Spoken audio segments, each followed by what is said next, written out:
right, pardon board is reconvening. We're at Elaine Hunt Correctional Center. It is Monday, March 27th, 2023. It is 9:44 a.m. Would the staff at front please introduce yourself for the record? The Sparks. Good morning, Donnie Bartlaw, Ward. Christy LeBlanc, classification. Carl Thomas, security, system board. Joe Butters, Assistant Warden. Okay, now, Mr. Sparks, you'd like to introduce yourself. Tell us your name and your DOC number. The Sparks, 13, 14, 18. All right, yes, sir. Mr. Sparks, let me just acknowledge before we get started, the folks who are here today in support, you can probably see them on your screen. We have the Parole Project, Mr. Myers, Ms. Clark, your daughter-in-law, and your son, Arthur Sparks. All of them will be speaking on your behalf. We'll call on them at the appropriate time to do so. First, let me just verify some information with you. So, Mr. Sparks, as mentioned, your DOC number is 131418. You're here this morning seeking a commutation of your sentence. You were sentenced in Orleans Parish, October of 2001, as a habitual offender for armed robbery. You received a 27-year sentence. Is that correct? Partially as attempted on robbery. Okay, sorry. Your case this morning has been assigned to Mr. Freeman, seated to my far right. Would you answer his question? Okay, Mr. Clark, how old are you? 65, How long have you served on this sentence? 22 years. Okay, what's your educational? I left school in the 12th grade. Have you got your GED since you've been in prison? No, sir, I haven't. I was told that it, by me having so much time, that I would have to get on a long-term program, and I just lost interest in it after that, to be honest. Right. Folks, I'm gonna ask you a question. I want you to tell me the honest to God truth. Tell me everything that happened that day. As there's been some conflicting story. What happened? I tried to rob a Subway sandwich shop. In the process of it, I decided to change my mind and I left. You decided to change your mind when y'all went to the back of the store? I was in the store and I realized that it was something that I didn't want to do and it was wrong to do. So I turned around and left out the store. And shortly after that, I was arrested. Okay, and then you were caught by the police. Okay, because in your application, you strongly denied that you tried to do any kind of. Now today, you're admitting that you did try to rob the store. Warden Bordelon brought that up to me. I think that's an error on the part of the inmate council that helped me fill out this, because I am guilty of my crime. All right. How many children you have? I have two sons and a daughter. You have any contact with your children? Yes, on a regular basis. Okay. Were there any drugs or alcohol involved in your crime? No, sir, it wasn't. Okay. I see you were convicted of manslaughter. What went on there? Once again, tell me the truth. I went into a nightclub, got into an argument with a guy. He followed me outside. It ensued into a fight. A gun was pulled and he wound up dead. I panicked, grabbed the gun and ran. Did you shoot him? It was his weapon. For as I know, I never touched the gun, but past the point when I picked it up off the ground. Did you go to trial? Sir? You go to trial on that charge? Or you pled guilty? I pled guilty to a manslaughter charge and I was sentenced to 10 years. How would you plead guilty to a manslaughter charge if you never touched the weapon until it was on the ground? Because I was advised by the judge and my lawyer that it was in my best interest to take the manslaughter charge to keep from getting life in prison or the death penalty. Yet that supervision expired normally. You had a good period of supervision. Tell me some of the community service work you've done while you're in prison. Well, since I've been here, I've regularly volunteered to do the sandbagging in the community around here when severe weather comes up. I currently work in Baton Rouge at the Department of Corrections headquarters as building maintenance and a carpenter, and anything else that I'm asked to do, I'm more than willing to do. Okay. The chief is opposed. Your son, Arthur Sparks Jr., is in favor. Miss Mona, who worked at the subway, she's sorry that you don't take responsibility, but she has no comment. What classes have you taken since you've been in prison?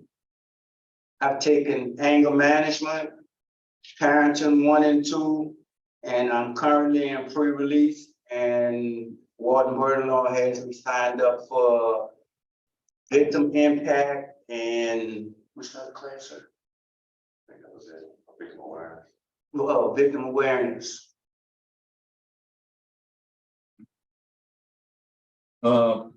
What did you learn from anger management? You need to take more time to think before you react. A lot of times your anger puts you in a point where later on you regret what you did. The class taught me that if you take time to think, a lot of the times your actions will change. How many write-ups have you had since you've been in prison? 22 years, maybe 11. Okay. Your last one was for fighting in 2019. What was that about? Me and a friend of mine, house planned, and I got punched in the nose. Okay. We had some contraband early in your stay. What was the contraband about? 2011, 2009, I think it was. Unauthorized item. I guess you could call me a self-made electrician. I repair headphones and radios, so each time I was caught with a paper clip, some solder, and some electrical tape, which is illegal for us to have in a dormitory area. Okay. Do you have any kind of medical history? Right now, I have an A1C problem that just occurred. I have cholesterol and I have a high blood pressure problem. You have a favorable recommendation from Billy Barrett, a major. Warden, what can you tell me about Mr. Sparks? He's been with us for quite a while, just about his whole incarceration. He was here in Hunt. He's done a few programs back in 2016, like you indicated. He does work hard, trustee. He's been a trustee for a while now. No real issues. We did talk about, just coming to, admitting, owning up to his responsibilities of what he done with his crime and taking victim impact so he can better understand that, which he's agreed to do. So, but he's been doing well. I have no further questions. Right, we'll hear from the folks who want to speak on your behalf. Could we hear from the parole project? Right. Good morning, Kerry Myers, Louisiana Parole Project. Here this morning to let the board know that Mr. Sparks is our client. We support his release. Should he be released, he will come to our program and complete this program before going on to his full-time residence in Georgia with his son and daughter-in-law. At 65 years old, Mr. Sparks still has a decent health. He has skills. He's still employable. He served 22 years of a 27-year sentence.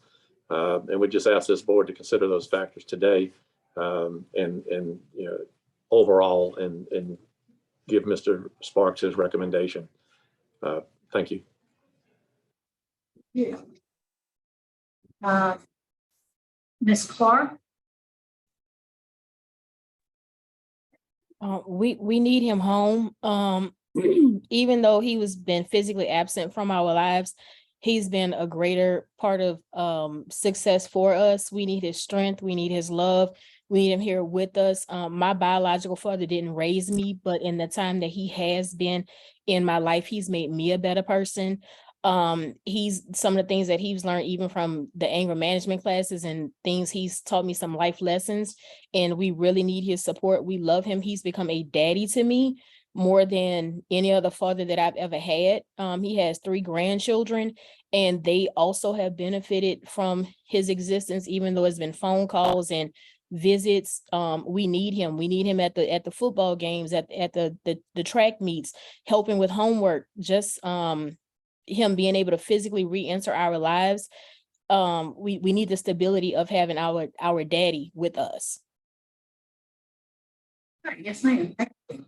And could we hear from Arthur? Yes, ma'am. I would tell you, ma'am, I've learned a very valuable life lesson from my father, watching, what he's been through and what he's gone through there, and that worked to help me to become a better father. I served 15 years in the military, 3 tours to Iraq. All 3 tours, he was there for me. He called to check on me to make sure that I was okay. That's my Superman, and I'm just ready for him to come home. He's willing to come and help me coach my football team because I coach another team, and I want him there. I would like to have him there with me, for the support, just to support him also. And like she said, my kids, they all know him. We visit him. He emails my daughter, my oldest, on a regular. He's a very good help to me, because sometimes when I have things that I'm going through here, and I email him to call me, and when he calms me down and talk to me, son, this, and I love him for it, and I would just appreciate if he can come home. All right, thank you, sir. We appreciate your input. All right, Mr. Sparks, is there something you'd like to say to us before we go? I'd like to apologize for my actions to the people that suffer from my actions. Why at the time I did what I did, it was bad, but I realized then as well as now more so that I hurt more than just me. I hurt my family. I hurt the victims. My family is suffering from what I'm going through because they did this 22 years with me. I can honestly say right now that it may sound funny, but my incarceration has made me a better person. I can honestly say that I'm willing and able to go out there and be a productive part of society right now.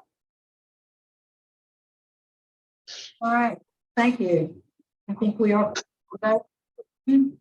Okay, Mr. Sparks, done a good job in prison. You've taken some classes. I wish you'd been a little bit more forthcoming about your crime. But I'm gonna let that slide today, and I'm gonna take a chance on you, and I'm gonna commute your sentence to.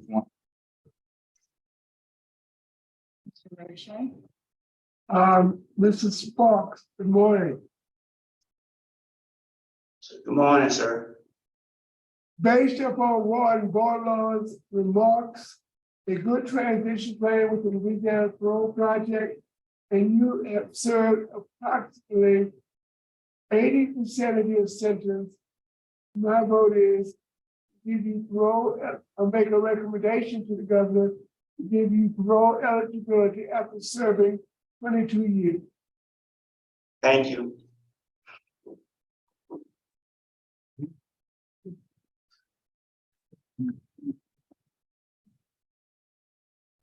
Uh,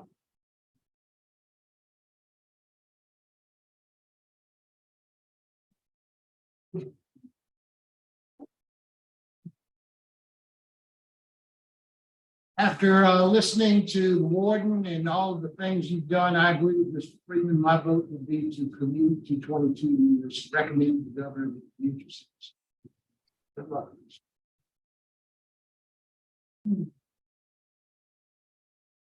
Mr. Sparks, based on the remarks by Warden Bordelon, I do agree. My vote would be to commute your sentence to 22 years. I have to consult with staff to see what the outcome is. Stand by just a moment. We'll be in, you stand by.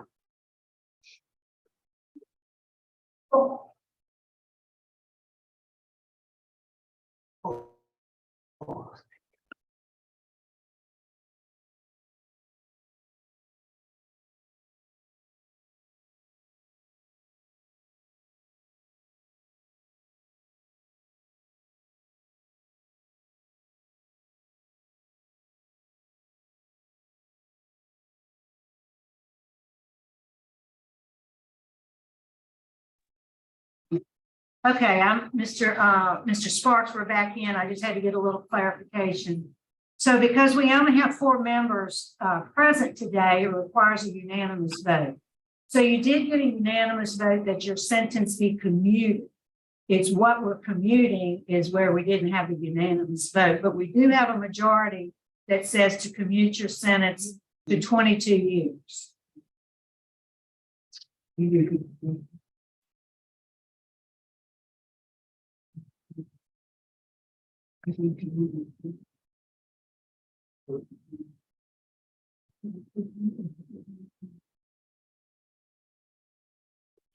So the recommendation we'll make on your behalf, Mr. Sparks, is that your sentence be commuted to 22 years. Okay. Thank you. That, all right.